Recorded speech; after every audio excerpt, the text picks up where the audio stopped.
It appears hostage negotiations have stalled after Israel rejected a Hamas demand to permanently stop the fighting. In response, Hamas announced yesterday it would not resume negotiations unless its request is met. Now, Israeli Prime Minister Benjamin Netanyahu is reiterating his vow to destroy Hamas, saying Israel is fighting until victory. Meanwhile, a senior Israeli official says while there are currently no hostage negotiations, there is progress in talks potentially restarting. Israeli officials have been meeting with the leaders of Qatar, who have been mediating the discussion with Hamas. Joining us now, spokesperson for Israeli Prime Minister Benjamin Netanyahu's office, Tal Heinrich. Tal, thank you for joining us. Really appreciate it. Let's quickly talk about these efforts to renew the hostage talks. Where do things currently stand? Thank you, Sam, for having me on this morning. You see, we will continue to pursue every possible avenue to bring about the release of our hostages and to also eliminate the Hamas terrorist regime. We have defined two goals for this war that Hamas has dragged us into when they launched it on us with the October 7th massacre. One is that Hamas will no longer be in control of the Gaza Strip. And second, that all hostages will come back home. We will leave nobody behind. And we're proud to be part of this nation that is very, very committed to this concept. Now, as you see, these two goals, they go hand in hand. They're not contradictory. The only reason as for why we have seen the release of some of the hostages by Hamas so far, as per the outline that was agreed upon back in November, was because we have exerted, and we continue to exert, very heavy military pressure on Hamas. We're hitting them hard. We're killing thousands of terrorists. We're dealing with their massive terror infrastructure, eliminating that too.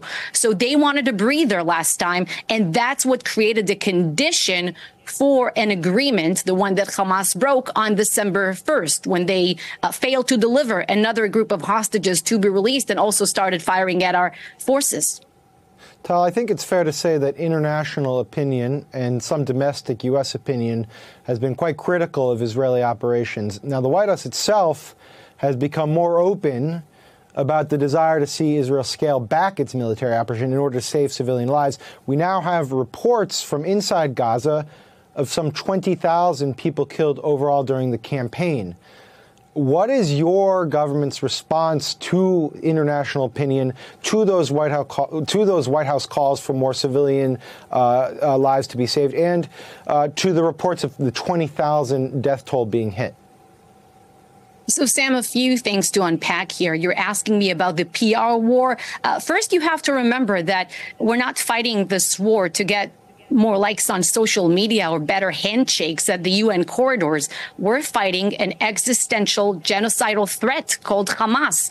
The same terrorists who committed the October 7th massacre, who burned entire families alive, who raped Israeli women, who mutilated Israelis and killed 1,200 Israelis and are still holding 129 of our people hostage. So, yes, there is international pressure. But first, we're not going to commit a public suicide because of international pressure. We are acting out of self-defense, and we're seeking accountability here. Our nation took this decision that we will no longer live next to this terror enclave controlled by Hamas. Now, of course, as we operate on the ground, we are doing everything possible to ease the civilian suffering in Gaza, and we don't want to see any civilian casualty in Gaza. In every war since the dawn of history, even the most justified wars, there are civilian casualties, but these are all Hamas is doing. Tal, I just want to jump back at that question. The Biden administration, has been more open about its desire to see Israel be more strategic and surgical and spare civilian lives in its operations. Does the Netanyahu government continue to have solid relations with the Biden administration? Do they feel like there's being more pressure put on them by the Biden administration to be more cognizant of those civilian casualties? Well, sour is not a word that applies here. Secretary Lloyd Austin was just here a few days ago, and he reiterated that the U.S. support to Israel's effort here is unshakable. And Secretary Blinken just spoke a few days ago, and also said things in that nature. We are in lockstep with Washington. Jerusalem and Washington see eye to eye about what pertains to the goals of this war. We all want to see Hamas gone. We all want to see the hostages back. And we all want to see the minimal civilian suffering and civilian casualties in Gaza.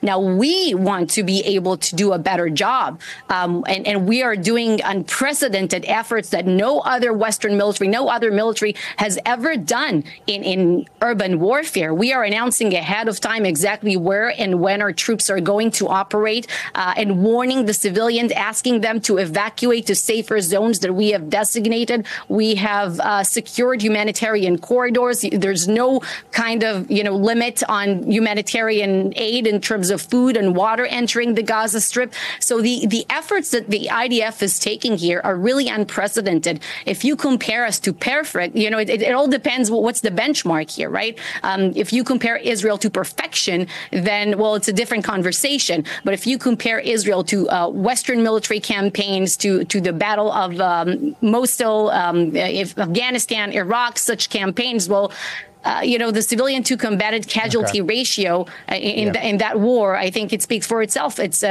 We're doing a much better job. All right. Spokesperson for Israeli Prime Minister Benjamin Netanyahu's office, Tal Heinrich, thank you very much. Really appreciate you joining us.